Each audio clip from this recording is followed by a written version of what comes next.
So I grew up in the trailer parks and rural outskirts of El Cajon.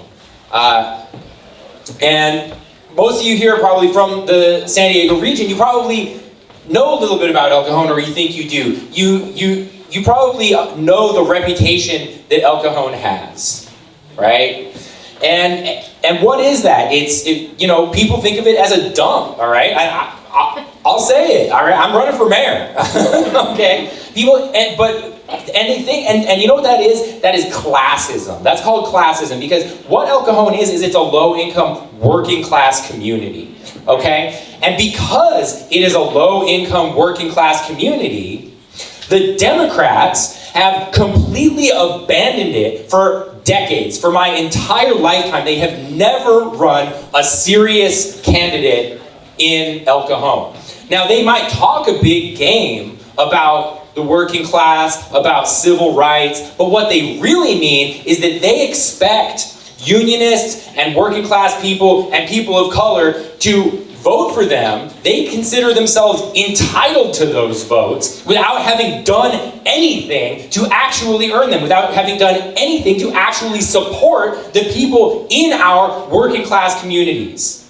Absolutely. Absolutely. And I've seen that firsthand my entire life being from out there. So,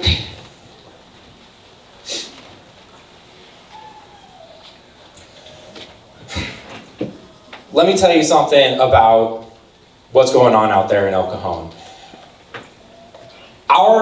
Because of that abandonment, because of that democratic abandonment of the political landscape of El Cajon, it has also gotten another reputation, right? It's gotten a reputation as being a right-wing conservative stronghold, right? It's gotten a reputation for being a stronghold of white supremacy.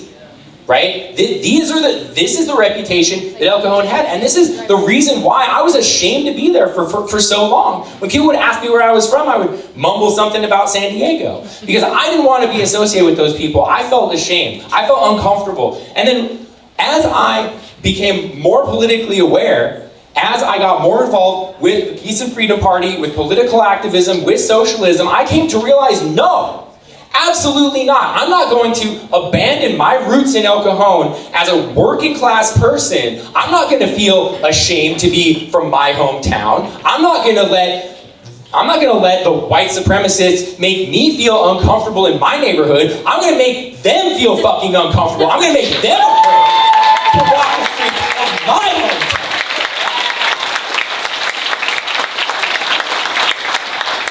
And so the political establishment in El Cajon has felt as though it can operate with impunity for decades.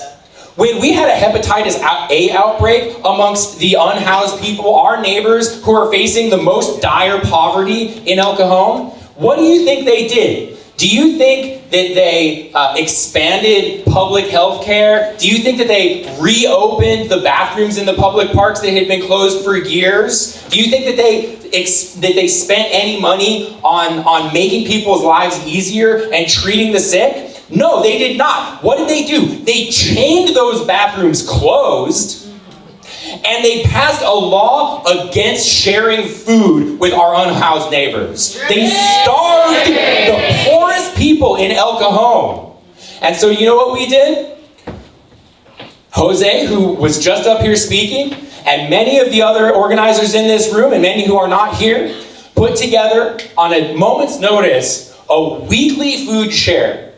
They cooked food in my kitchen and others, and brought it out there every week, and we called their bluff, and we said, we're breaking this law, and we're going to break this law every week until you grow what it takes to arrest us. And that's what they did.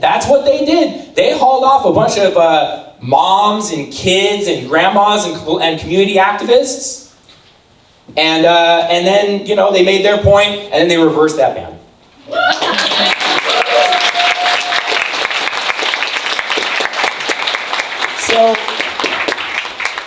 So, El Cajon, as the cost of living in San Diego has gone up and skyrocketed. And I don't know if y'all have heard this, but this is now the most expensive city to live in the entire United States. We have surpassed New York.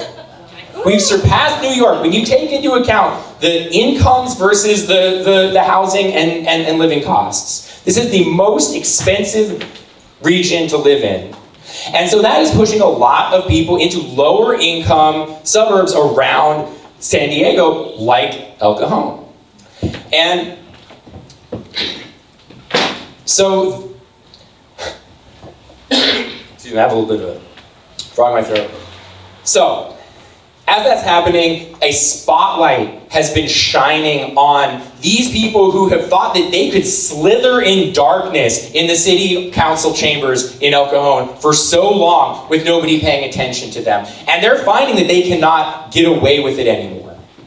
So we have an insurgent people's movement growing out there. And when I'm running for mayor, I'm not running Kraft for mayor. I'm running us for mayor. I'm running the working class for mayor. And we're going to win. And we're going to win. And I'm just going to leave you with one final thing, which is this. That every progressive reform that has ever been won in this country, every single one, from the abolition of slavery, to votes for women, to every single labor law, to the civil rights movement, to ending wars, to everything, the New Deal, every single one has never been given to us by a ruling class elite politician who got visited by 3 ghosts in the night and woke up one day with a conscience. They have been won, every one of them, by an insurgent people's movement, by a working class movement that has gotten up and gotten out and presented the power elite with 2 options: either give in to our demands or crash the entire system.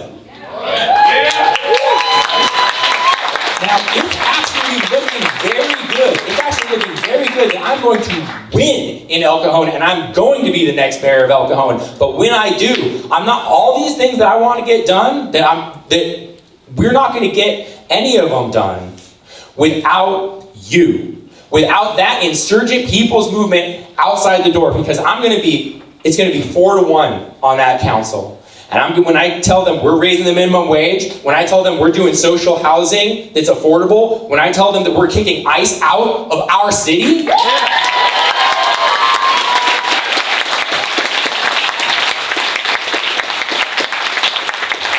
they're going to do it. They're going to do it, but the reason they're going to do it is because I'm going to point out the door at the hundreds, at the thousands of us standing out there waiting for their next if they don't do it. So donate, please. Donate to the Vote Socialist campaign.